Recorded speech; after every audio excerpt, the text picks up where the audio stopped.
കഴിഞ്ഞ എപ്പിസോഡുകളിൽ നമ്മൾ ലഹരി പദാർത്ഥത്തെക്കുറിച്ചാണ് അല്പമായി പഠിച്ചത്. ഇന്ന് നമുക്ക് ഡ്രഗ്സിനെ കുറിച്ച്, ഡിഫറെൻ്റ് ടൈപ്സ് ഓഫ് ഡ്രഗ്സ്, വ്യത്യസ്തമായിട്ടുള്ള ലഹരി പദാർത്ഥങ്ങളെ കുറിച്ചാണ്. എന്താണ് drugs? Any chemical substance that alters the function of the mind or body. ഏതൊരു രാസപദാർത്ഥവും അതുപയോഗിച്ചാൽ ശാരീരികവും മാനസികവുമായിട്ടുള്ള മാറ്റം വരുത്തുന്ന ഇതിനെ ഡ്രഗ്സ് എന്ന് നമുക്ക് പറയാം. ഈ ഡ്രഗ്സ് മെഡിക്കൽ യൂസിന്, മെഡിക്കൽ അബ്യൂസിനും കാരണമാകുന്നു. ഇപ്പോൾ ആൽക്കഹോൾ എടുത്തു കഴിഞ്ഞാൽ തന്നെ പല മെഡിസിൻസും ഉണ്ടാക്കുന്നതിന് അത് ഉപയോഗിക്കുന്നുണ്ട്. അപ്പോൾ അവിടെ അത് മെഡിക്കൽ യൂസ് ആകുന്നു. അതേസമയം അത് അബ്യൂസായിട്ട് മദ്യപിക്കുവാനുമായിട്ടും ഉപയോഗിക്കാം. അപ്പോൾ ഇങ്ങനെയുള്ള ഏതൊരു പദാർത്ഥത്തെയും ഡ്രഗ്സ് ആയിട്ട് നമുക്ക് കൂട്ടാം. നമ്മുടെ മുമ്പിലുള്ള പ്രശ്നം അബ്യൂസിനെ കുറിച്ചാണ്. അപ്പോൾ ഈ അബ്യൂസ് പല രൂപത്തിലും ഉണ്ടാകാം.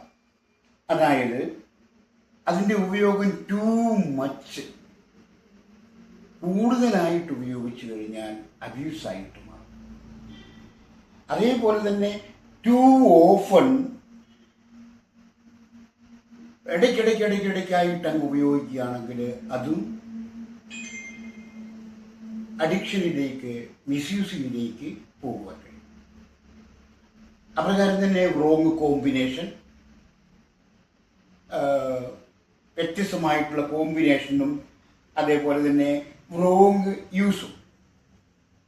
അപ്പോൾ ഇങ്ങനെ ഈ ഡ്രഗ്സ് മിസ്യൂസ് ചെയ്യുന്നതിന് പല രൂപത്തിലുള്ള മാർഗങ്ങളും ഉണ്ട്.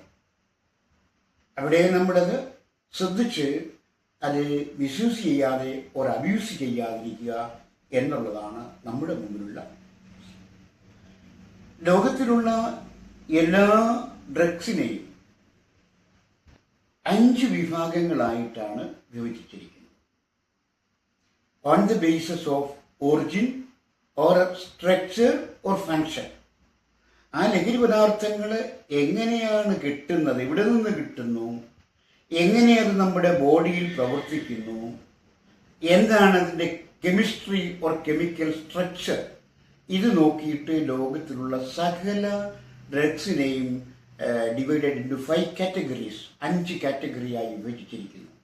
അവ narcotic analgesic, stimulant, depressant, hallucinogens and cannabis, ഇങ്ങനെ 5 വിഭാഗങ്ങളായിട്ടാണ്.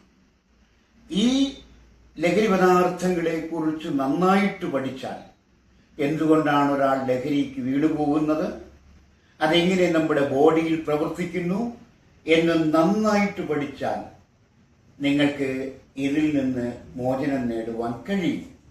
അതായത് സത്യം, അറിവ് നേടുക. സത്യം നിങ്ങളെ സ്വതന്ത്രമാക്കും. അതുകൊണ്ട് അറിവ് നേടുകയും ആ അറിവിലൂടെ നമ്മൾ സത്യം കണ്ടെത്തുകയും ചെയ്യുമ്പോൾ നമുക്ക് ഇതിൽ നിന്ന് ഓവർകം ചെയ്യാം. അവിടെ ബന്ധുരയുടെ തിയറി, ലേണിംഗ് തിയറി നമുക്ക് ഗുണപാഠവുമാകും.